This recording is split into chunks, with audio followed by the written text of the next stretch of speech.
going out there tonight? Well, you stumped me now. Check out our website, MRSSI.com. Thanks to everybody.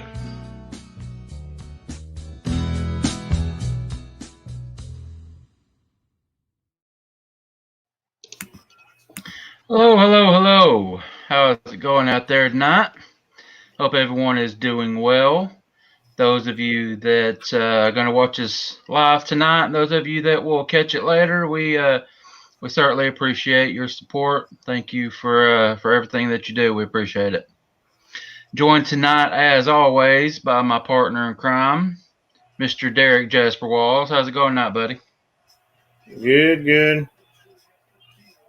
Not much. Just normal day. Trying to answer everybody on the thing. Good. Whoop. Turn that down.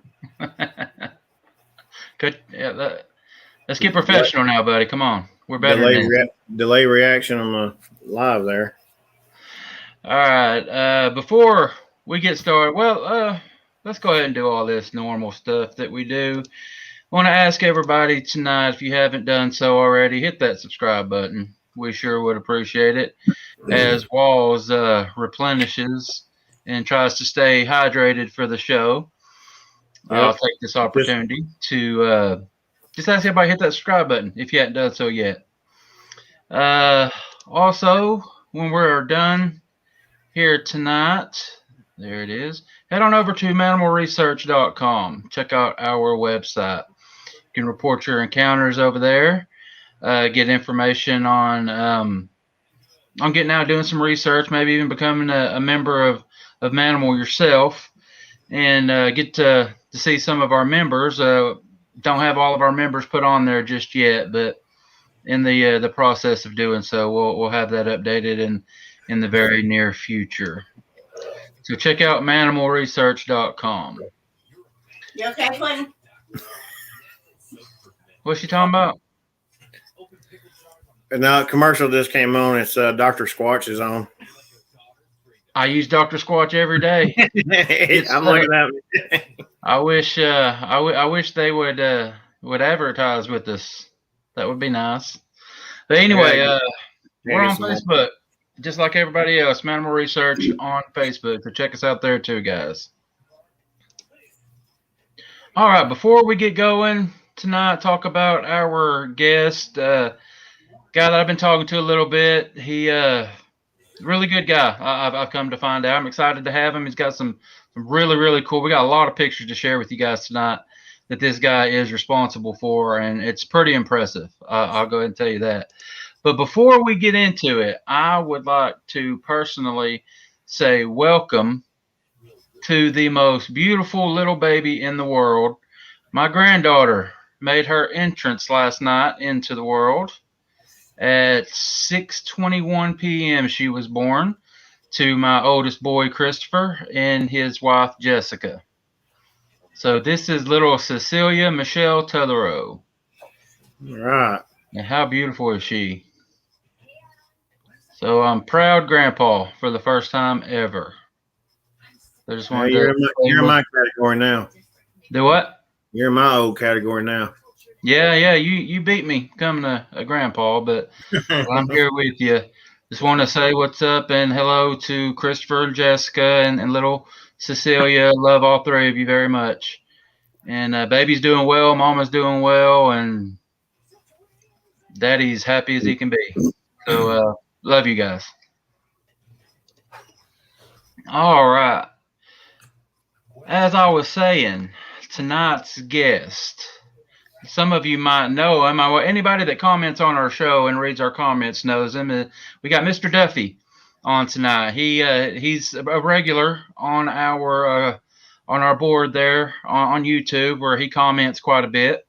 He is very outspoken and admittedly can be a bit controversial, but we don't shy away from that.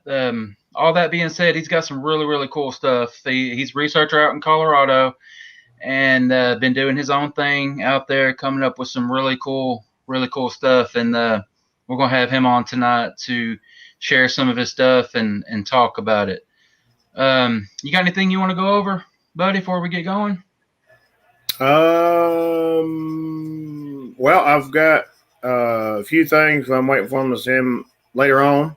One of our team members out in the fields right now, they're still actually out tonight.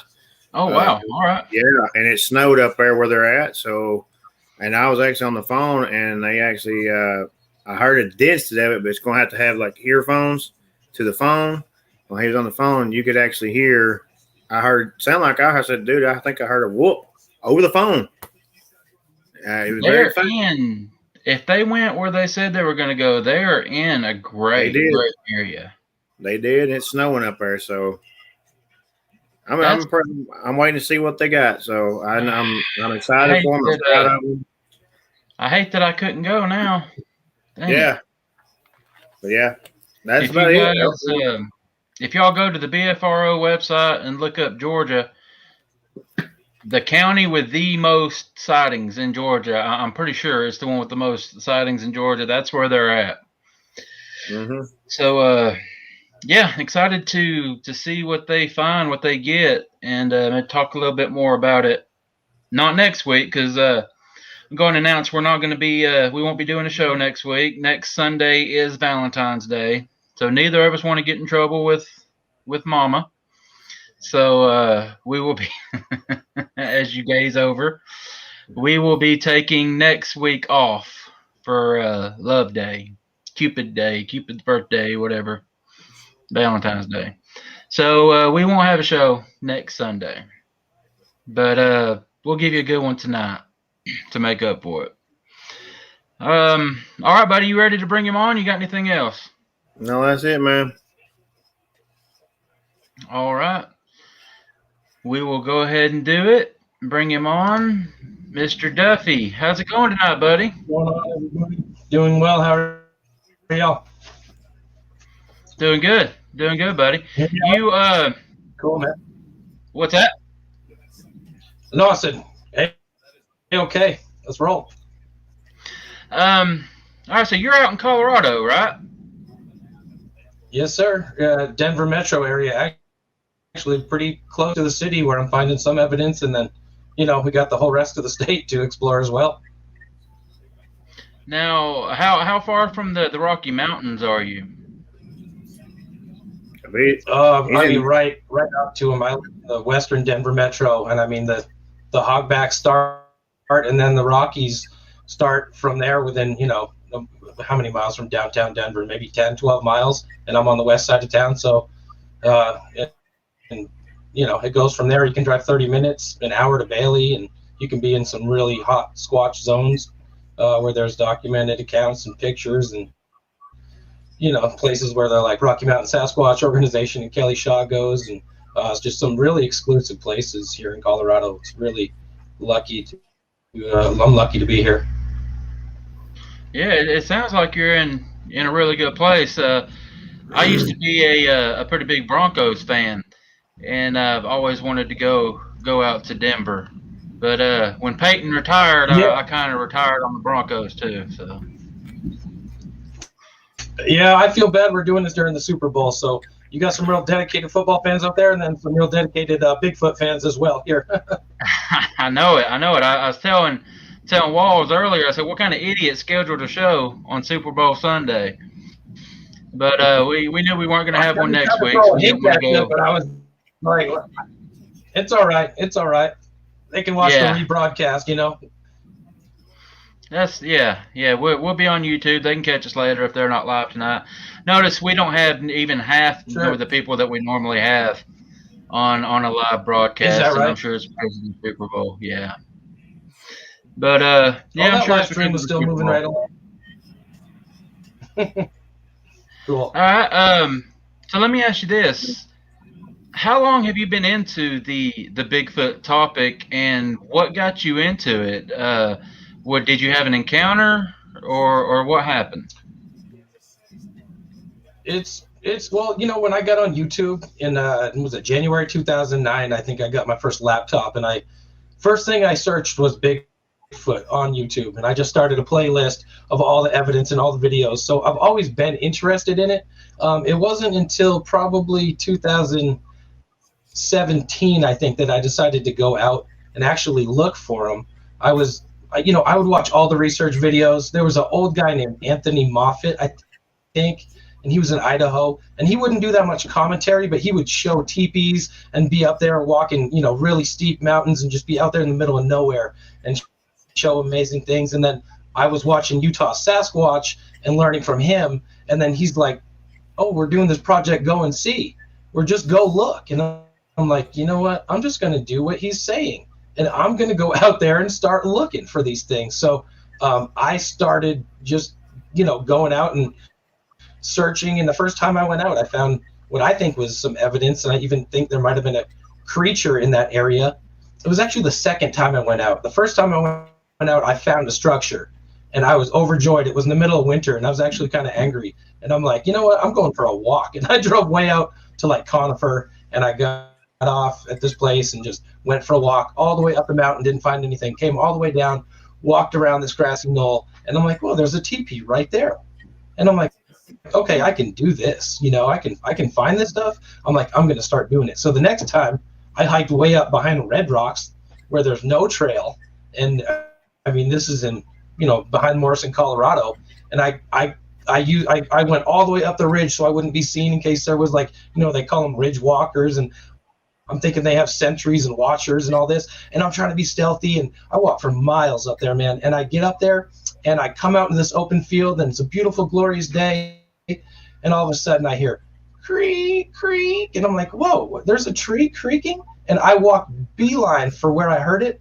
And there was a bunch of pine boughs on the ground, like 6-8 feet wide. There was 2 trees put up like this, like in a little teepee fashion against a pine tree. And it looked like they'd been sitting right there. Something had been sitting there on the pine boughs. And I'm sure something was like up there, but I was so freaked out, like to see it and realize it. And this is only my second time that I'm like, whoa, I'm just going to walk through these woods like my plan is, do my little investigation, look for structures in this whole area. And then I end up going in there, getting the weirdest feeling, and then getting out of there and pretty much running away from a thunderstorm for like 3-4 miles back to my car. But that's kind of how that's how my research started. Let's put it that way. My interest has gone on much longer than that. And I'll even breach the subject. I've had paranormal experiences that you could say opened my eyes up to the whole subject and got me realizing how real Bigfoot actually was. And that's like a whole nother aspect to the overall experience that I've had with these creatures.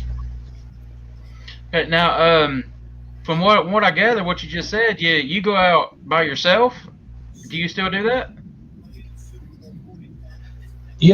When I go into the really deep woods, I usually am by myself. I have a good friend actually that alerts me to a lot of Sasquatch activity because we were former neighbors, and then I saw him on a trail one day, and I'm like, what were you doing over there? He's like, oh, just riding my bike. He's like, what were you doing? And I was like, oh, you're going to think I'm crazy, but I was looking for these Bigfoot structures. And he's like, oh my God, I've seen all that stuff for years, and I was wondering who's making all this stuff. And then I start showing him what's going on, and sometimes he'll send me pictures like, hey man, because we have all these areas that I've previously explored, but they're around the city, around the waterways, and he'll go biking for exercise and just kind of key me on to like check out what they're doing over here, and that helps a lot. But mostly I'm in the woods by myself, and that's when I seem to have activity with them. When I have had activity with them is when I've been alone and out there,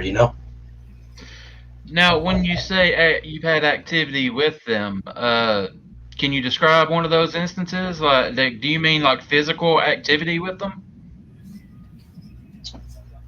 Yeah, I'll tell a few stories. I went. Well, let's start with the Colorado experiences. So I went down into this area that I found a park that's on top of a mountain, and I like when I can park at the top and hike in, and that way, if I gotta get out of there fast and I'm scared enough, I can run out of there. But it's better to kind of creep in down on them and go slowly than having to hike up, and they can just retreat so easily. I find it's a lot easier to go down and go down where they might be. So I go to this park. I leave. I had 3 hard-boiled eggs. I hung them on this structure. That was the same thing. It was too big. I almost sent you a picture. I got some pictures that are really sacred to me that I keep personal. But so this picture, I mean, this tree formation is here. I hang the bag of hard-boiled eggs on it, and a tree snaps, and I'm like, oh my God, a limb or something. And I'm out of there. I'm like, I run away. You know what I mean? I turn around to try to look. I can't see what it was, and I get out of there. But that same area, I kept going back, and I even had a female talk to me, like on camera. I swear it's this female voice. I think it's a Bigfoot, and I'm thinking at the time, if these things are psychic, and I'm talking about it, and then this voice calls out to me. So like, I know these creatures are there, and it's just really interesting to try to interact with them. I've sat there and whistled. I had a whistle, and I was whistling and calling out and making, you know, strange vocalizations to them and yelling, hey, and all this weird stuff. And they were hitting trees, and it sounded like they were throwing rocks off of this. I later went down there with a friend of mine, Don from Illinois Sasquatch, and there were some hanging signs on a really old fence, you know, barbed wire fence. And I think they were hitting that with rocks, but it sounded like they were throwing rocks off trees. And I mean, I've got that on video. I don't know the name of the video, but I've got that whole, whatever, 45-minute, hour research video, you know, right there in that section. And in that same park, I walked to the other side in the summertime, and I walked off trail in an area I've never been. There's a trail coincidentally right there called the Devil's Elbow. All those David Paulides fans and the devil references, the devil in the details. And I just had the instinct. Something said, hey, call out and announce your presence. Come on. And I'll do that. It could be mountain lions. Like, I'm just going to yell out, but that's what I do to the Bigfoot. I kind of call out and just let them know that they know nobody else is in the woods. So then they think, is this guy yelling to me? So I'm like, hello? And almost instant samurai chatter response. I've never heard it before. I've never heard it since. But this thing goes, goo, goo, goo, and then, bam, hits a tree. And I was like, okay, it's time to go. And, you know, I mean, I could have tried to go, but I don't want to disrespect the thing. I got the message loud and clear. And it was, no, man, turn around. And so those are the kind of interactions that are like confirmations for me that even though I didn't see it, I know it was there. I think they call it like a class B. But I mean, to have those kind of interactions, and it freaks you out, man, to know they're right there. And then to like, oh, I didn't get hurt. I thought I was going to get killed. And I'm running up to the trail. And then I turn around and I'm like, oh, everything's better. But the Sasquatch is still in there somewhere. And I don't go in after him at that point. You know? When Sasquatch, when I put those eggs in there and it knocked that tree down, dude, there was trees this big around that were snapped about 3 or 4 feet tall, all over the place, like 5 or 6, 7 fresh ones. And I'm like, man, they got to be here. Like, this was just done today or yesterday or last night, or you know what I mean? I could tell how recent it was. I've done a lot of tree work in my life, and I can just tell this was like done really recently. And then, yeah, that thing must have been watching me. Now, you said, I want to go back a little bit. You said you heard a female voice. So I just want to clarify, you actually physically heard it, or did you hear it in your mind? People talk about mind speak, or did you hear it like you hear me right now? Oh, yes, sir. It's on camera. I've got it on camera. I think the video is called wow. The Female Sasquatch Speaks to Me. Yeah. You can hear it. It even echoes slightly. It's beautiful. It's beautiful. I mean, it's at the very end of the night. It's you know, on a Wednesday or something in the park. There's nobody in the park, hardly. And I was like one of the last people there. I went to my vehicle. There was one other vehicle in the parking lot. And I was getting like this. And so they were down there somewhere coming up slowly. And I was just like, man, it's time to go. You know, like, I don't want to be here by myself, even though I would like to. I haven't gone out and done anything at night. Only a couple times I've walked to a structure, but that's it. And went back, you know, just looked, see what happens. But is this particular video on your YouTube channel?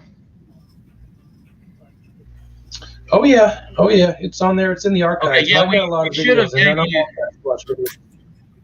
We should have gave you the plug at the beginning What's of the that? show, and that's my fault. But we'll go ahead and do it, and we'll do it at the end of the show too. Tell everybody where they can find your stuff. I mean, it's on Mr Duffy 81. That's the name of my channel. I got a red mask on is the icon to my channel, and in fact, that mask that you see in the icon is a mask that I believe was made with human hair. I could have owned that mask. In retrospect, I was not into Sasquatch as much as I am now, and I wish I had purchased that because somebody offered it to me for a discount because they saw my interest in it, but I didn't have enough money to just be throwing around $100, here and there, and I was just like, no, I can't afford it right now. I'm trying to be strict, but looking back, I wish I bought it. But it makes me wonder if some of my paranormal experiences might not have revolved around that mask, because after I put it on, it was around that time where I really started noticing strange things happening around me. Well, Walls and I have we've been talking about expanding Mannimal research a little bit and going into the paranormal, the side of it. So I think when we finally do that, we need to have you back on and talk a little bit about what's going on that side too, if you don't mind. Oh no, I mean, I'm telling you, that's a whole nother show. That's a whole nother show. I could tell you guys some amazing stuff. In the areas that you go, are there? Do you know if there's any old grave sites there, old grave areas near your places you go? I know for a fact there is at one area. I haven't produced this video. I didn't know if I was going to actually divulge all this to the all my fans. I do a lot of stuff, and a lot of times I'll keep it to myself. Or I had an interaction where I left all these cranberries for these Bigfoot, and I'm just like, they're making structures everywhere, and there's a house like 200 feet away, and it's right on the river, and this place is closed at night, and I left all these cranberries, and they took them, and they left me some glyphs. Like they made a cross, and then they made this other X with like two lines next to it, so it was like an X with like two things. But I mean, it was like they cleared off the dirt and like leave these marks for me. And there is a couple graves just up the hill on the other side of the river. It's a historical marker where there's a little fence around it and such. And they're up beyond that, I believe, in the deep, like in the pine trees, essentially, where you can see they come down in the valleys, and they probably hang out there all day. And then, I mean, I just want to say, if their eyes were this big, imagine how far they could see. You know what I mean? If their eyes are 3 times as big as yours, just imagine, might they be able to see 3 times as well as you? And that would be amazing in itself. You'd have eagle eye vision. Right. So they could sit up there and watch people at the structures all day. Sorry to keep talking and pausing. The reason I asked that is because some of our places, some of the places that we've got, there's graves nearby, there's cemeteries, and that's why we keep thinking about expanding, because people bring up the orb situation. Is Bigfoot connected? And it's not. It's really, you can't really rule it out that somehow they're connected. Which I did come up with a theory is maybe they bury their people in the cemetery or nearby that they know it's sacred, and they know that nobody hardly is going to come there, and they can keep grave robbers away. It's something like that. So that's why I asked that question. Because being way out there in the west, we got different Bigfoot sites. Big difference of an area. Our Appalachian Mountains, your Rocky Mountains. Kind of a different kind of a thing to look at. I can tell you the difference between a pine forest and a deciduous forest. But also, I just want to touch on the fact that the order with Sasquatch. I was actually watching a UFO-related video last night, the Stan Romanek story, and he's experiencing aliens around his house, and really amazing things. That guy had orbs caught on camera, so you could say that's an alien relation to an orb. you've got the relation, and then you go to a cemetery per se, you take that picture, you know, and you get like 100 white orbs everywhere, and you're like, you know what, that's not normal. What is that? So our aspect with the cemeteries is very interesting, and you can look at it as a place of seclusion, because with my Sasquatch research, I would parts of the map that weren't used by humanity, and those were the places where I would go in and I would find the Sasquatch activity. Now, you can also try to write it off and say, oh, it's homeless people, because in these same areas you have homeless activity. So it's in a city like Denver, Colorado. It's very interesting to look at that interplay between the homeless and what the Sasquatch do, and how some of these areas are used by both, and then whose evidence is, you know, which evidence supports what theory, that this is just homeless or this is Bigfoot. But it's funny that they say Bigfoot will take a human item and then put it with some of their creation to throw you off and go, as I call it, plausible denial, where you're like, oh, it looks just like a Bigfoot structure, but there's an Aquafina bottle, so obviously it's people. And then not really, because it's really Bigfoot doing it. And actually, you know, I just thought of a story from when I was a child that's related to cemeteries, because I grew up in a town called Rochester, New Hampshire, and I just lived there when I was a little kid. I actually lived there for like 4 or 5 years. And I went to this elementary school, and we could walk from our backyard over to the school, and we'd come out in the field and cross the field and be at the school. But there used to be sticks going across the creek, and we always thought that like older kids did it. And I remember as a kid building teepees, and it just makes me wonder if I was, because we'd like make forts and stuff, but I remember making teepees. And then I don't remember any specific teepees that I ever found in the area that we didn't make per se, but I always wondered who put these logs over the creek so that they could walk across them. And then secondly, I had to come home one night. It was super late, and usually we walked across those logs, and I couldn't see. And I'm like, oh no, I'm gonna have to go all the way to the end where it turns to a marsh, and I'm gonna have to walk through the mud just so I don't slip. I'm gonna have to get my shoes dirty. And so I go all the way down there, and something scared me so bad. In my head, I told myself it was a monkey. And I'm like, oh my God, I'm like, a monkey. And I ran through the woods. I threw myself over the like 3-foot fence, and I hit the ground. I'm covered in like straw, and I come inside, and my mom's like, what the hell is wrong with you? And I'm like, I don't know, there's something out there, like maybe it was a rabbit, I don't know, I think it was a monkey. And I just like, I look back at that, and I'm like, that must have been a little baby Sasquatch, because there were train tracks, and there was a cemetery right there.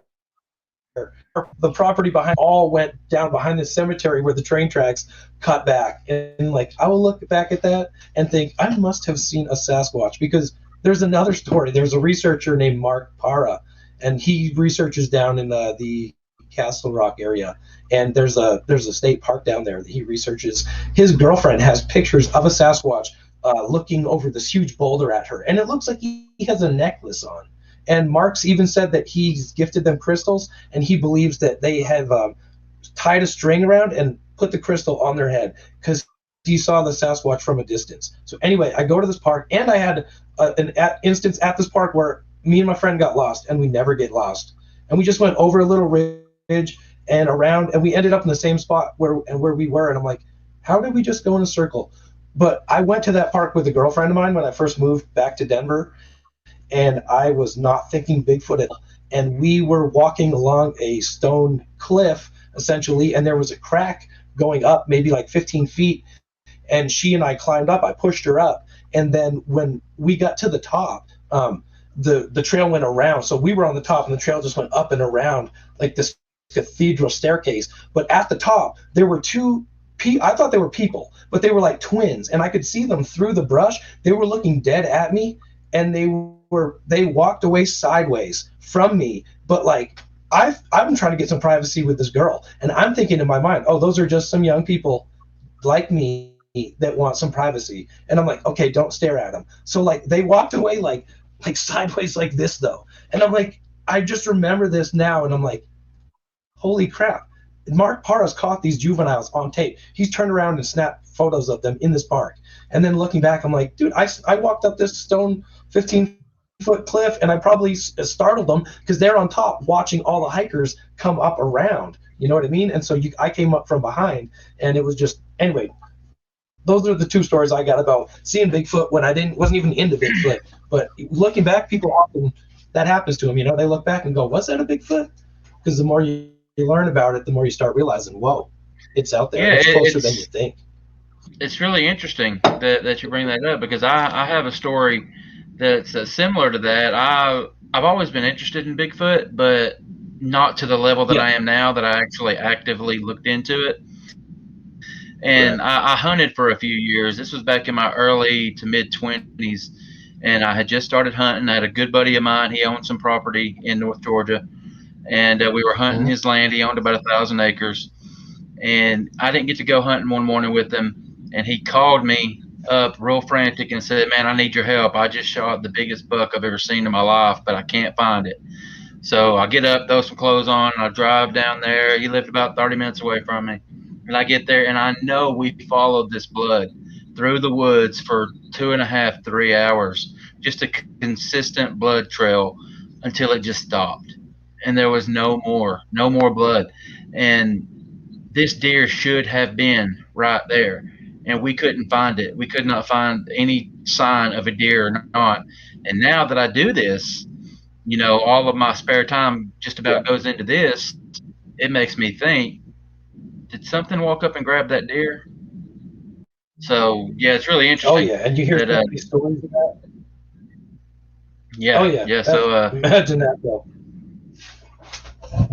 let's I don't hunt, but I mean I've found. Tell me.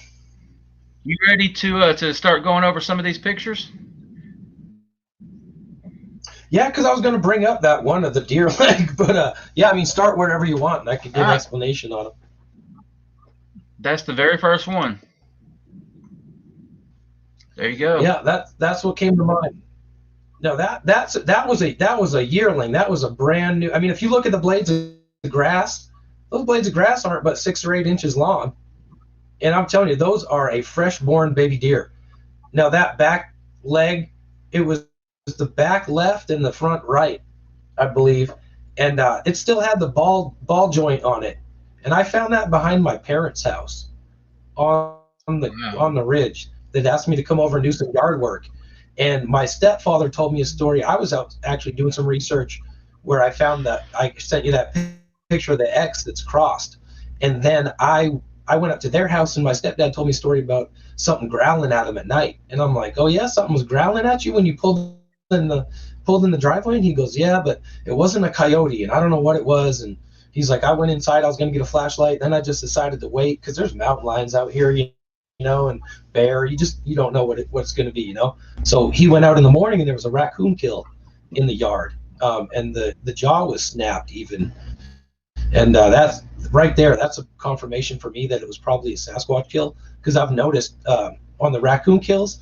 I mean, you know, when a mountain lion goes after something or any predator, they're going to get you behind the neck. They're going to, you know, incapacitate you, but then they're going to go for your innards. They're going to go for the throat. They're trying to kill you, tear you open. Eating the head or ripping the jaw just makes no sense. I mean, I could see coyotes fighting over it, but he said it wasn't a coyote. And I find that these kills, they'll have their jaws ripped open like sideways and torn open by the Bigfoot, just like a wishbone or something. But so he told me that story. I find the raccoon kill. Then I'm like, I'm gonna go look in the backyard. I find a skull. I find a few more bones like lined up on the trail, and it's just a deer trail that runs along this cliff that goes all the way down, and you know, peters off to the bottom of their neighborhood. Except there's a fake fire pit. I'll bring that up. There's a fake fire pit, which is another aspect of Sasquatch research that I find. I think I sent you one picture. I just uploaded a video of 2.5 minutes of these pictures that I have of these fake fire pits where they'll put rocks around, they'll break up kindling, little twigs, they'll set it all up. I got ones with cattails. They'll use different things, but there's hardly ever fire in it. Now, I do have evidence of them possibly using fire too, which sounds ridiculous, but if you watch my videos, you see so much charred wood incorporated with their structures that you have to ask, where are they getting this? How is it showing up every time? But so I found the fake fire pit, and then I found those deer legs crossed, and I was like, oh my gosh, these things are right behind the house. And there was even like some trees pushed over, to a couple like, dead easy oak trees just knocked over that I still haven't cleaned up, that I actually need to clean up, but I've kind of left them just like in reverence of the Sasquatch, but they might get we've had, Janice Carter is a good friend of the show. We've had her on several times, and she has talked about fire, like Bigfoot's using fire. So you might be onto something there. Let's move on to the next one. This is the same thing, right? Again, well, no, this is a different location. I was there earlier in the day. I was walking through a field. I was walking in between the road and in this park. Actually, I find most of my evidence down by the lake and by the river. Footprints, all this. I was searching a part I'd never walk that just has canals zigzagging through, and I was having to jump canals. But I even found evidence in that area where they might have been damming up the canal to eat fish. Because I was like, man, why are all these sticks at either end? And then I started going, wait a minute, this doesn't look natural on a few of them. But I was walking through the field, found that under some power lines, and then I got the call to go up and said, can you do some yard work for us? And I drove up to my parents' house, and then I'm like, man, I'm just hitting it left and right. But I mean, I just got a nose for this stuff. But what you got to do is just walk everywhere, keep your nose to the grindstone, look down. But I mean, you can tell who's going to cross those bones. Coyote's not going to do that, and I don't think it's going to haphazardly just be laid out and played out like that. I found cow bones. I had a place right across from the waste management that takes a recycle and all the garbage. They got a huge dump facility on the Platte River somewhere, and it's in the middle of the city in the suburbs in Littleton, Colorado. Across the street from there, I'm going behind some department store, who knows what, some building. I'm in the trees in the woods. I find this structure made out of logs like this big, just giant logs stacked up like a fort. And it was all, I mean, it looked like a military barricade, something you'd see out of the Vietnam movie or something. And then in front of that was a pile of bones, and I'm like, they probably got a dang cow right out of that. Somebody probably took a cow to the dump, and somehow it ended up over at this facility, because I don't know how they would have got this cow. It was like a whole cow with no head, but I mean, like a cow's worth of bones. It was amazing. They'd stacked it all up and all that. So that one right there is out in Morrison, Colorado. But can you see this question on here? Phoenix, any cracked bones with marrow sucked out? Am I finding any cracked bones with marrow sucked out? Off the top of my head, I don't think so, because I think in that picture of that little one, though, that you just showed, you could go back. I don't think the marrow was sucked out of that one, but you can see that the meat is flayed back like a chicken wing. I wish I could enlarge it for folks, but you see down there, they might have tried to suck it out. But, the one thing I have found that I'll say is consistent with evidence that I think relates to their feeding habits are these feathers that are snapped. Instead of being plucked out, they're snapped. So the ends of all the feathers are snapped. And I find that quite a bit with wild turkey and duck and goose. Many times the feathers are indicative that it was a Sasquatch kill, among other things, depending on if you find it right at their structure or not. In fact, I found a dog leg where I gifted them those cranberries recently. That was not a pleasant find. The lower leg of a potential Boston terrier or something. It's just odd to find any kind of a limb from any animal. That's just not normal. I wouldn't think. I don't know that I've ever been out in the woods and just found a leg or an arm of something. That's just odd. Let's. Yeah, actually, when I started looking for prints, what alerted me to it was I saw a trackway, but I didn't know they were Bigfoot. But then there was a duck wing sitting right there, and I said, "You got to be kidding me! Just a wing of a duck right here?" And then I started looking at the prints, and I told my buddy, "Dude, are these prints? Can we find prints at this lake?" And it's like, I remember I went fishing at this lake that my dad lived at, this little pond. We didn't catch anything. 10, 20 times we went there. Then one day we caught a catfish in the net. All of a sudden, them fish were biting every time we put a friggin' worm in. So, I mean, sometimes you just got to figure out what's there. And when you realize what you got, then it starts just coming out the woodwork at you. And same with this evidence. Sometimes I look at my old research, And I'm like, man, I wasn't even looking for ground glyphs because I was so into the structure. Or, dang, I was probably walking on footprints because I was so enthralled about this creation that I'm looking at. And there's just so many aspects to, you got to really be an investigator to check the scene out and do the forensics, so to speak, on the scene of these Sasquatch you're exactly creations. right. Find a lot. You're exactly right. I That's like a very that good point that you just with the made. peanut butter that you left. That peanut butter video, and you guys found the footprint. See, it's hard to find a footprint in a deciduous forest, in a forest like that. We got a lot of pine trees here in Colorado. I went back to New Hampshire, and I had encounters 2 times that I went into the woods, and I only went in the woods for an hour each time. And I mean, I got it on video, verifiable vocals, footprints. I got an Ohio type howl on video. I got him whistling, just amazing things. And I projected for 9 months that I'm going to go to the East Coast and go to these 2 locations, which are both private land, family-owned land. And I'm starting to wonder, are they there like waiting for me, or are they naturally there because they know about humans and they stay right on the fringe and watch us and make sure that we don't venture into their areas? You know what I mean? Now, where is this place at you're talking about on the East Coast? Family-owned land. Well, I went in Maine. And I walked. These are some good stories. I walked up in Maine, and I walked right in the woods, and I started looking for signs. And within a few minutes, I had footprints. You can hear right on camera: crunch, crunch, crunch, crunch, crunch. And I'm like, oh my God! I pan the camera up the hill, and I don't see anything. I don't want to chase them. I kind of walk around till it gets more rocky, and I kind of come back at them.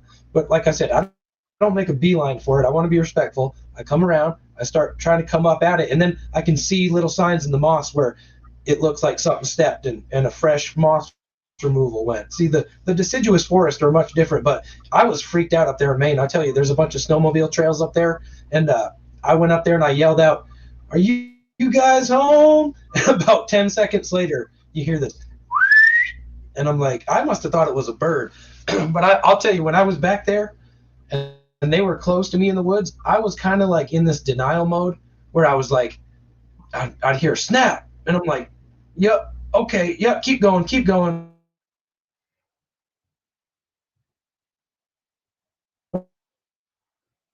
Walk toward it because I know about stuff. I know it sounds crazy and like that's what I'm in there for, but it's like being in there with great whites, being like, okay, this is close enough. I don't need them like slamming the cage. Like, you can just keep swimming by. That's fine with me. Like, you know what I mean? I'm feeling a little vulnerable here because I'm in the woods by myself. I don't have a cell phone because it's my honeymoon, and I'm taking wedding pictures at night with my wife, and I drop my cell phone into a tide pool. Got some beautiful photos though off the iCloud. But so I'm in there with no cell phone, and so there's my story in Maine. But the story in New Hampshire is even better. So I'm back there for my honeymoon. We go to visit my great aunt. This is a family trust. There's a huge piece of land down there. Pardon me, I got an itch. And huge piece of land, hundreds of acres. We go blueberry picking, and we go back. My great aunt wants to make some muffins, and I said, "Cool. Can you take care of my wife and my stepdaughter? I want to go for a walk." And she's like, "Yeah, go ahead, do what you want." And my wife's like, "Be careful. And there's ticks. They got Lyme disease in New Hampshire." I put on long sleeves and stuff. I get in the woods, and the reason I also wanted to go because I heard I think he's my second cousin. This guy's a lot older than me. He's like 50s or 60s, but he's out there logging, and I'm not that close with him at all. We've only met a few times. So he's out there working. He's cruising down on a tractor, and I can hear him, and I'm like, that's a distraction for me. I'm going to go right now because I can be under the cover of the tractor. But secondly, if he's cutting down trees and they're out there, I bet they'll come and watch him. So I follow him down one logging road and that he made. It's not like major. I just go off the road down here, maybe 100 feet, cut up just off trails, start walking. And there ends up being a Sasquatch in between me and him, watching him, that I catch on camera inadvertently, and I didn't realize it until 3 months later. And this goes into the psychic thing with Sasquatch. I'm thinking about him, and I'm thinking about my encounter with him, and I get this in mind speak, and we can talk about mind speak, and I got a lot to say if you ever want to breach these topics, but I've seen 2 pictures in my head that I think they've shown me, at least, but 2 that come to mind right now. But so I see this picture of this brown blur, and it looks like me scrubbing through video footage. So I scrubbed through my video footage in that fashion, holding the key with a mouse and going back and forth looking for just a Sasquatch through the whole 50-minute video. And right at the beginning, I find this thing because it's brown and it's looking at me. And I know I sent you a picture of it.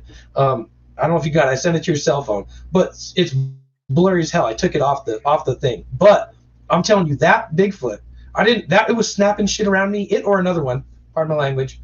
It was snapping stuff around me. I was scared as hell about going towards it.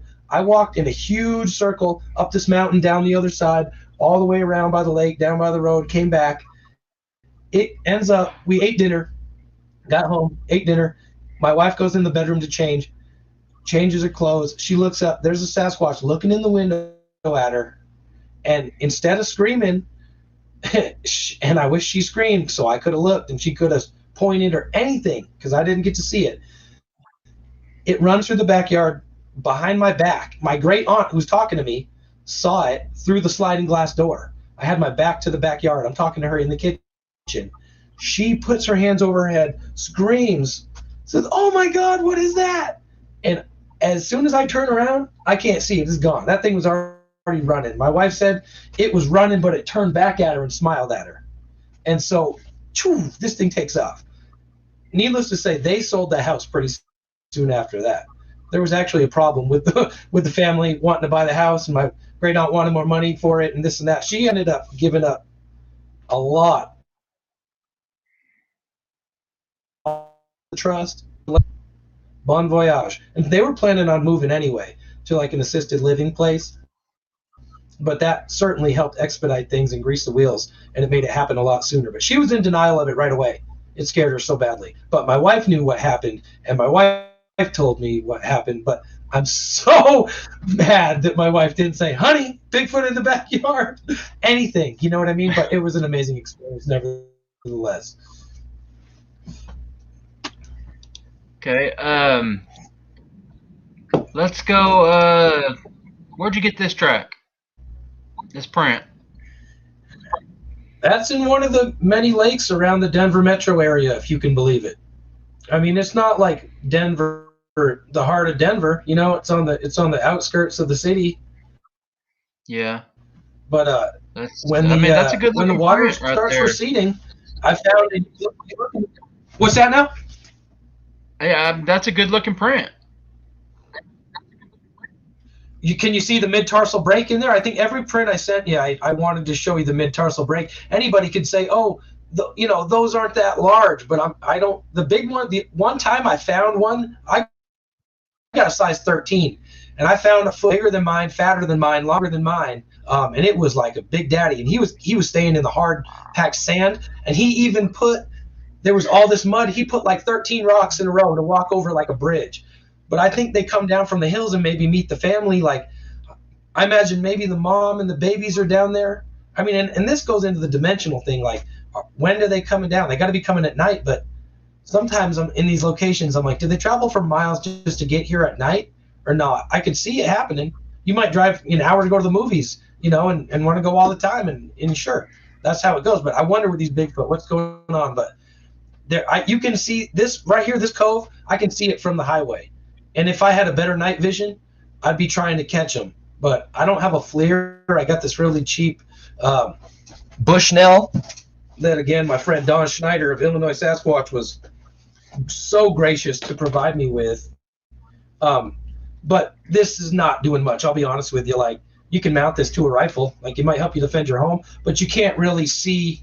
You can't see that far with it, and it's not that clear. And they'd see the infrared light right as soon as I popped it on. I'd blow my shot right away. You know what I mean?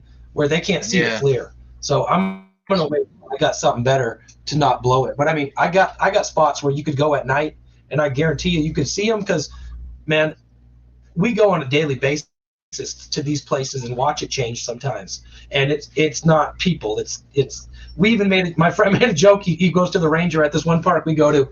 He says, "Oh, hey, I know you're making these things," and the ranger says, "Yeah, me and Bigfoot." But that was pretty much, confirmation right there that they know. And at that place, they leave them up. I've found that the rangers are knocking them down in a lot of places. I've got them on tape. When I walked up to do an investigation at a growing area of one, you got a picture of one of these areas, and the ranger was taking a shovel and swinging it and knocking down another little structure. And I was like, oh gosh, dang it, you got to be on top of this, or you might not catch the stuff, Yeah. But these, you made mention. yeah, I've got some castings of these prints too, by the way. That some beautiful castings with the ridges in it, with the dermal ridges and everything.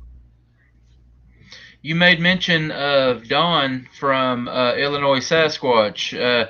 He's actually coming on the show here in a couple weeks, so looking forward to that. Just wanted to give Don a little shout out. He's a really intelligent guy. Yeah, he has been a really good friend of me. I really like that guy. Good. There's another man. That's a really good shot of that mid-tarsal break. I'm telling you, that's and you know what? That might have been taken with the GoPro too. I don't know if that's a wide angle lens or not, but there's some extreme prints. Yeah, but I mean, that mid-tarsal break's pretty much undeniable. Guys, I told you he has some impressive pictures. Oh yeah, and if you watch my videos, I put all the pictures at the beginning of the video to music, so that way you might not want to watch me talk and walk for 40 minutes, or whatever it is, but you can see everything in the first 5 or 7 minutes of what I've seen. But there's tons of stuff. I forgot what I was going to tell you. Was you able to cast those, or were they too muddy and deep? Yeah, this day right here, I casted these. I went down there with my buddy, and we found. I mean, if you look if you saw that blown up, those. I mean, look at the bicycle prints. Those hardly make an indentation. Those Sasquatch prints are deep, man, and they walk around there like they don't care, because in the summertime people are barefoot, and I think they're a little more careful in the winter about it. Like, it's not as blatant, but then again, there's not as much mud in the wintertime. I'm finding that they're going out onto the ice, even onto the frozen lake, and they made a cross glyph on the frozen lake, and they're throwing stuff out there and playing in the ice where the guys are ice augering and going ice fishing, and I think they're walking out there. I'd love to have that FLIR, man. I tell you, I could get them walking right on the lake. But another time. That is insane. This picture right here that we're sharing, that's impressive. I've never seen that many. I mean, I'm sure people have, but I've never seen that many prints in one place. I'll tell you what, you got to watch this channel called Sasquatch Anonymous. Is that his name? The guy, oh, dude, he doesn't even let you comment on his channel. He's got some great audio and some great print evidence. I think he's got more than I do. I wish I could communicate with that guy, but I'm subscribed to his channel. Sasquatch Anonymous? I'm going to look it up right now, yeah. I think that's what it is. No, it's Bigfoot Anonymous. I'm going to confirm Anonymous. Okay, I'm going to look him up. It is Bigfoot Anonymous. It's a great channel. Now, this one right here, and if you're out there listening to Bigfoot Anonymous, come to my channel and talk to me. Sorry, I want to know who this guy is. Yeah, get a hold of both of us. I heard another interview, the guy said, yeah, Bigfoot Anonymous on Twitter. And I'm like, Bigfoot Anonymous on Twitter is not the same person. I looked. Okay, this picture here I thought was a really good example of how people say that they step 1 foot right in front of the other, and that's how they differ from how we walk as humans. So I thought this illustrated that really well. It does, and I found that that's not always the case, because I think maybe it's like if they're going somewhere and they're leaving a 1,000-foot trackway and they're walking across country, they might be trying to get somewhere in a hurry. They might be walking more in a straight line, but I find them meandering all the time, and so I don't necessarily say they always walk like that. I just think if they're going somewhere, they do have that inline step, but I see instances where they definitely are going slow and they don't have an inline step. And now, again, if you watch my videos, far apart? Just track. How far Not apart? That far. I don't think these are giants. I think these are juveniles, and mothers with juveniles is what I have a feeling that mostly I'm getting prints of, to be honest with you, with the occasional younger male, possibly alpha male, but I'm not getting 16 footprints. I'm getting the size 13, 14 is about the biggest I'm finding, close to mine, but fatter and deeper. I've got some beautiful prints. I wish I had them on me, but I've actually cleaned my house out and I put them in my storage unit, and I forgot to retrieve them, honestly. I'm sorry. Okay, moving right along. Is this a twist? What is that? Yeah, just an example of a twist, but I mean, something I found in along a walking trail, pretty close to where, but I mean, I find tons of structures in there, but yeah, something that I determined was more than likely a twist that they made, and just their brute strength is amazing. The wind didn't do that. We know that. I mean, Mother Nature didn't do that. Something with hands did that. So either a human or a Bigfoot. That's it. Nothing else could have done that. I don't even think I sent you pictures of them weaving, but I've got pictures, really great pictures of stuff they've tied. And in fact, let me grab something real quick. Okay.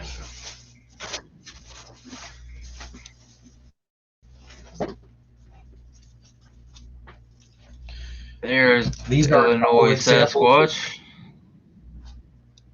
These are some wreaths that they've made. I don't know if you can see that or not. Let me take it down. Hold on just a second. But this is a wreath, essentially, a twist that they've made, a tie that they made out of. Let me try to hold that closer and get myself out of the way. You can see that there's a pretty good tie. You see that there? And so there's also this that was hanging from a structure. That is just, a little example of the weaving that they do. It's not as good as what Sasquatch Ontario gets. They make that guy little figurines. Same with Ken King down in Alabama. He's got examples of those little figurines. Yeah, Ken King. He's enough food for him. Ken King's in Arkansas. He's a friend of the show. He gets some really cool stuff. I didn't say that correctly. Yeah, so, but this isn't like they made those things for me. These are just things that I found. I don't feel like they've specifically gifted those to me. I've just been lucky enough to retrieve them, or else they're just going to go by the wayside, See what we got next. That's an interesting little structure, or not little. That looks massive. That thing was like a little Bigfoot city. And I mean, like it's small. It isn't like there's a 10-footer coming in there. This is within. There's a highway that runs around the entire Denver Metro called C470, and this is within those city limits. I'll tell you that. So I mean, it isn't like I'm going way out into the hills to find this here. I've got pictures that are out in the hills, but this is within the city limits. This is actually behind a brewery, half a mile from a brewery and a parking lot where there's walking trails and biking trails. And this is the same area where the ranger was knocking down structures. And in fact, this was knocked down later. Now, you think I'm brave taking things from a structure? That's hilarious because that notion crossed my mind earlier. I was listening to the Strange Familiars guys on Wes's on Sasquatch Chronicles, and they were talking about that, and people giving advice and saying, "Don't take anything from the spirits and be careful." But yeah, I'm not too worried about it. I'm pretty strong on the spiritual side, to be honest with you. Now, Bigfoot Mama says Sasquatch Anonymous is Christopher Noel's channel. Did you say Sasquatch Anonymous or Bigfoot Anonymous? It is Bigfoot Anonymous, as a matter of fact. He's friends with Greg Yost. Greg Yost appears on his videos, and his stuff is from that part of the country. If you see you can see you know that part of the country better than I would. But yeah, it's from down there somewhere when you see the landscape. But it's a great channel, Bigfoot Anonymous, no joke. There's another print. And why do the toes appear so long in your prints? They're Is it sliding slide or what? down in the mud. Okay. They're sliding down in that mud and dragging them. Oh, buddy, I've got thousands of pictures at this point. I just kind of sent you something to entice you. But if you watch some of my research videos, you'll see some pretty good stuff. Now this one really caught my attention. These next couple that I'm going to share, just you tell me about it. What is that? That's the Fibonacci sequence. Now, this goes into the paranormal stuff, okay? Because there's a guy that I really like, and he's out of BC, Columbia, and he finds these glyphs on the ground. Now, he's alerted me to their presence more than anyone else has, and he's exemplified more of these than anybody I've ever seen. So, in my heart, I want to be like Brian Bland, and I want to get these glyphs. But I love this guy's channel, so I'm watching his stuff, and he's drumming on this video, and he's like, Sasquatch, teach me the secrets of the universe. And, some people might go, oh, this guy's crazy. But in my mind, I'm thinking, does Sasquatch know what the secrets of the universe are? And I'm genuinely thinking, what secrets do they know? I want to know, like, it's lit that fire in me. The next day, I go to the beach, and it's like, do they know I'm coming? Because the Fibonacci sequence is right there. That's how plants grow. That's a mathematical equation for the how it's like an expression of life. But it's the ratio of how these plants divide, and like all the plants use it in this mathematical equation, and it starts with that little one in the middle and it gets bigger. You can just look up Fibonacci sequence on YouTube and you could learn so much. But not only do I find this on the beach, but it's outlined in sticks, and in the corner there's a clay handprint with a baby's handprint in it, like their signature. They actually leave their signatures for me, not for me, but for humanity to see who made these creations. They'll leave their foot, or they'll do a double footprint, and they do it on purpose. They'll do a large print with the child's print in it on this beach. I mean, this is like, you hear these stories about Sasquatch and you're like, oh, the beast, these beasts, they all need to die. Like, but there's the family humanity aspect of Sasquatch, and there's also the how many different kinds are there Sasquatch ideas. So then you're going to be like, what creatures are there at this beach that's making this stuff? And I mean, they're pretty advanced in terms of which, I don't think these are just the long-haired southern go in your chicken coop and rip your pigs up guys. I think they got a little more character, but I don't know who they are. I want to see them. I'll tell you what, I really want to see them. But they made that. I know they did. They left the print. It was outlined. At first, I thought it was a ball court. I'm like, oh, did somebody play soccer here? And then I'm like, wait a minute. There's no footprints. There's no scuff marks. And then I see this, and I'm like, okay, I see what happened. They outlined it in a big rectangle, and they put it right there. Like, I just don't know what to say.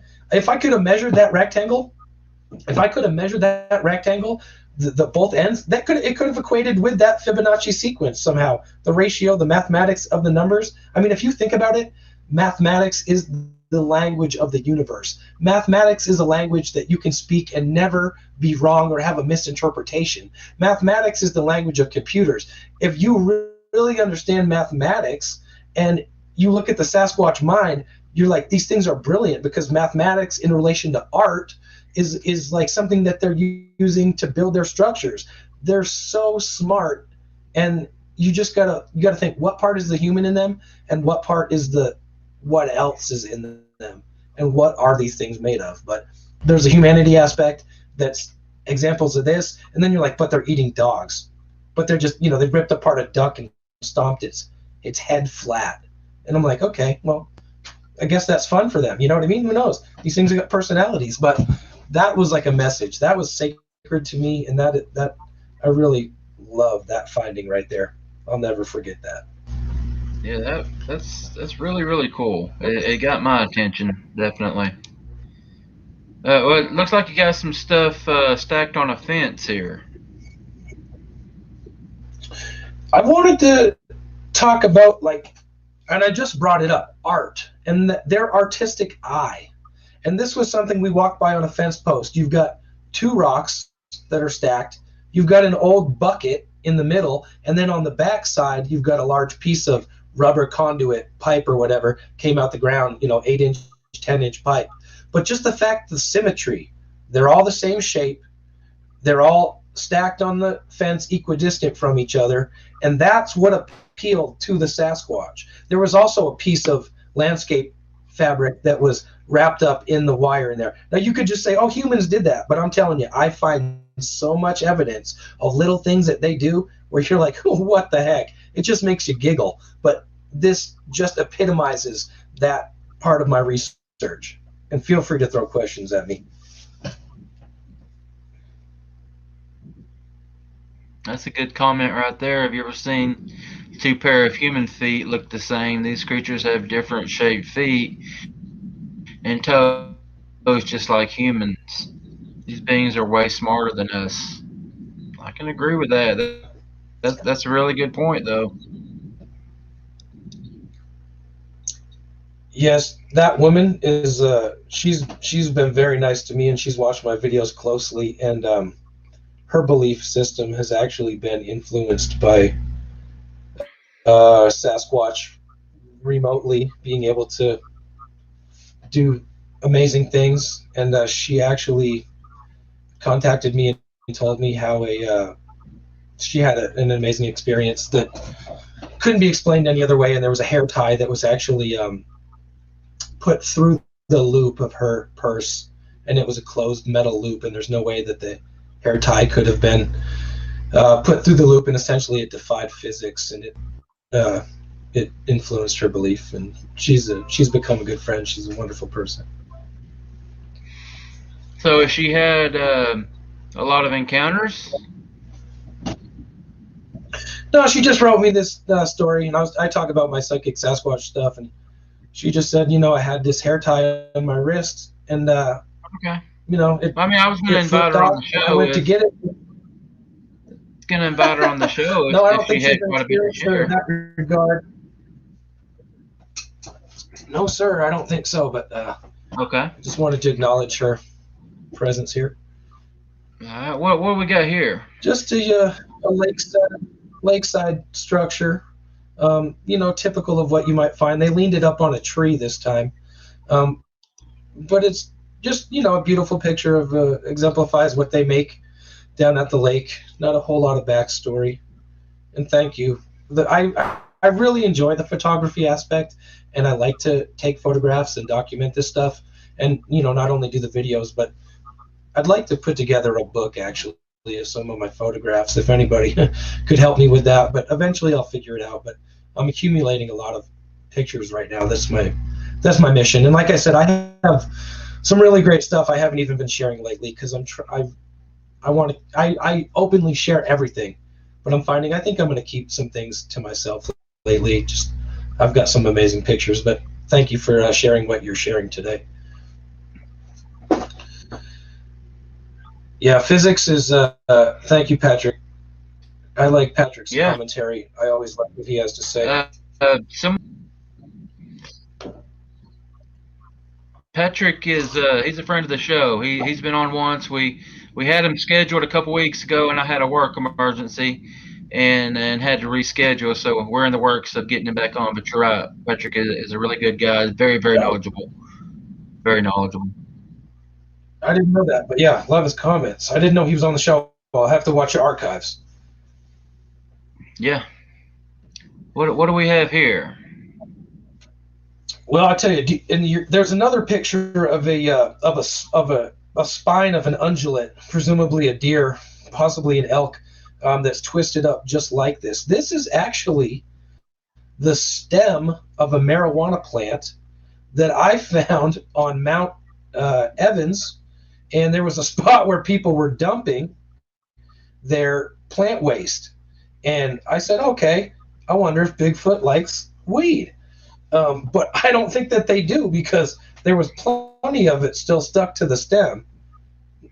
Not on this one particularly, but there was about an ounce That's worth. an interesting experiment. Road trip. But so this thing got twisted up. This thing got twisted up, and it was laid on top of it. And I told my friend, I said, look, I said, I think Bigfoot's here playing with their stuff. Let's go walk down. So we walked all the way down. Actually lost my buddy. He's a rock hound. He started looking at this cut in the rocks, and I went even further in the forest, and then I got kind of beyond yelling distance, and I was starting to get creeped out. But I found the spine that was twisted up in that same fashion, and I thought, yeah, they're here. This got to be them doing all this. But yeah, that's just kind of stuff they'll do. Twist it up and play with sticks. And we got a few more. I got another related story too, if you want to hear it. Yeah, we got a few more pictures that we'll get through real quick. We've gone over an hour, about an hour and 10 minutes. Are you good on time? I'm fine, man. Okay, what about you, Walls? You okay to go a little bit longer? I'm fine. All right, let's.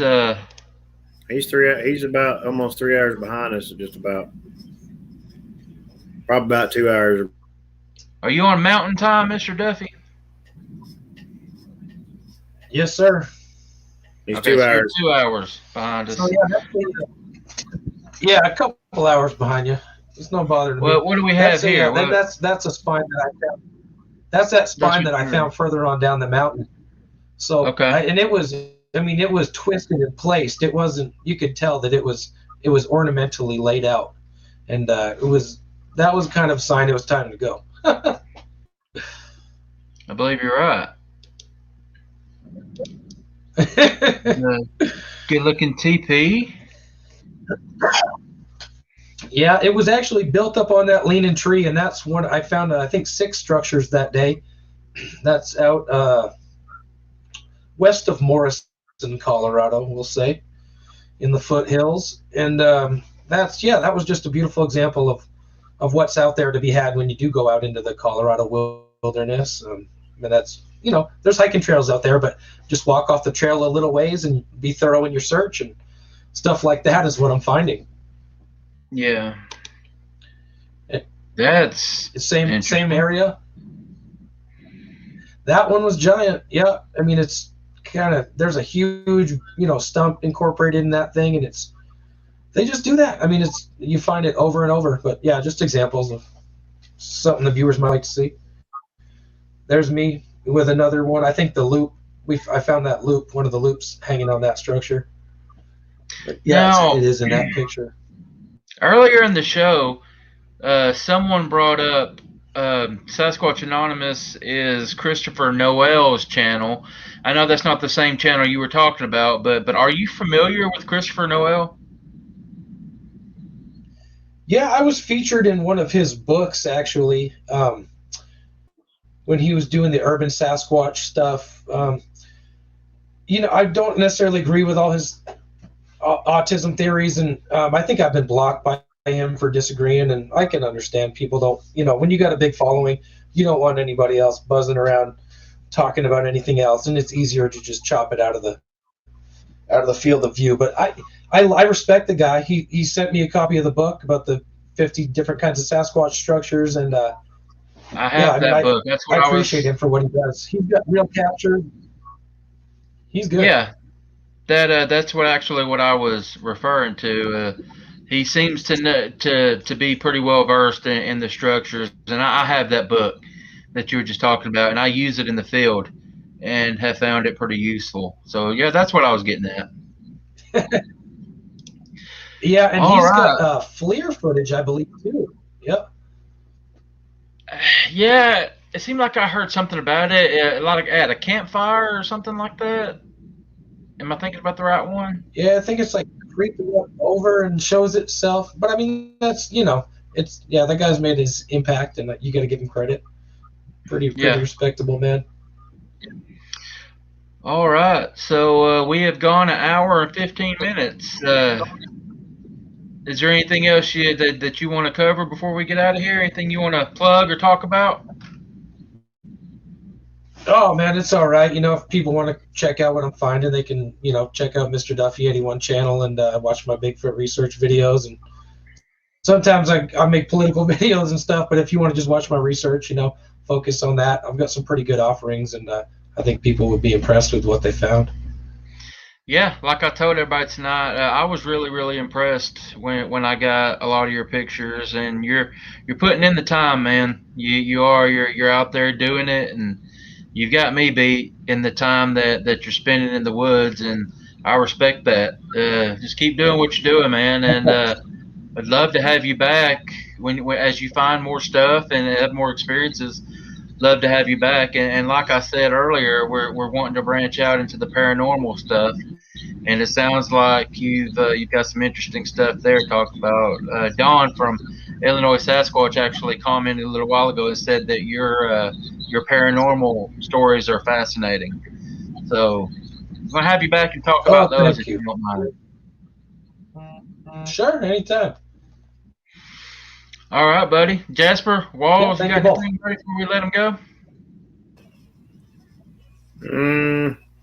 Not really. That was pretty good.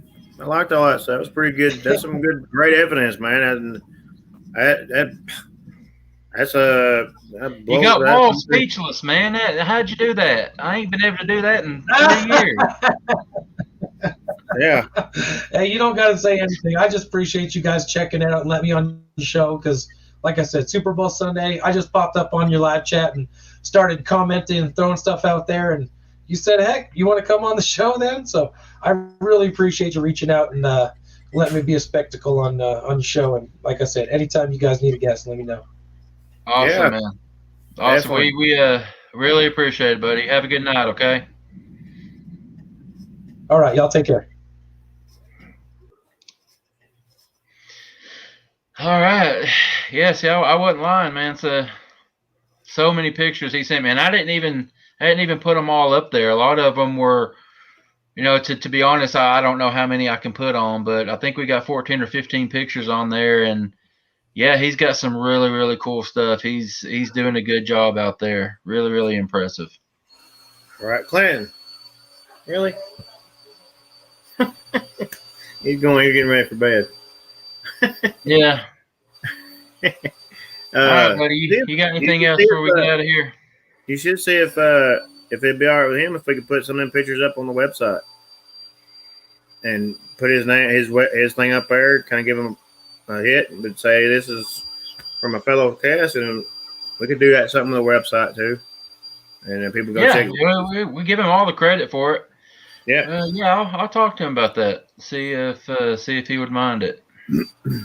All right, guys, that pretty good show. I didn't have to. He did kind of stump me on that one. Everything was awesome. Yeah, he has some really cool stuff. Really cool stuff. All right, I guess we're gonna get out of here, buddy. See everybody. Not next Sunday, but the Sunday after. Man, I've been thinking about. I'll get with you. Maybe one day during the week we can maybe throw something together, do a show. What do you think? Wednesday, Thursday, something like that. Just do a little surprise show. We could. Just gotta figure out your work schedule. Yeah. I mean, I'm off at night. It's just I get up early in the morning, so usually got to wrap it up pretty early. But yeah, man, we're booked as of a show, man. We're booked up till as of right now. We're booked up into April, so we got all of February, all of March. So yeah, we're doing some pretty cool things. Got some interesting people coming up, and we're excited about it. And we're going to try to be on the lookout for more videos, guys. I haven't figured it out yet, but I think maybe me and Wayne may go on our own and go to the spot where I had encounter and do something a night or something, because it's not far. It's really not far from the house, and we could do a one night or something and go over and do it. But just be on the lookout, guys. We'll do something. Yeah, We'll try to. we got videos that we haven't released yet. I've got several that I can share. We just been waiting, and then we got Greg and Kelsey out doing a little investigation this weekend. So they're shooting some videos, and maybe we'll have something of theirs that we can put out. So yeah, guys, be on the lookout for some more expedition videos, little short 10, 15, 20-minute videos. I think people will tend to like those. They're a little bit easier to do than these hour and 15, hour and 20-minute shows. What? You look like you're going to say something. I do, but I'm gonna keep it to myself. Well, that's probably a good idea. I'm gonna laugh it off and just go on with that. All right. Well, let's get out of here and go to bed. All right. See you I want guys. to thank everybody that hung out with us tonight. We know it wasn't a huge crowd because there was a little football game going on. I don't know if you guys have heard about it or not, but some people think it's a big deal, the Super Bowl. Not really. It's 31-9. Is it? Tampa Bay is whooping it. And third quarter's about to end. Yeah, I gotta get off here. All right, guys. We appreciate you hanging out with us tonight. Everybody, y'all be good. Take care of each other. Be good to each other. And we will see you next time. See you guys. See ya.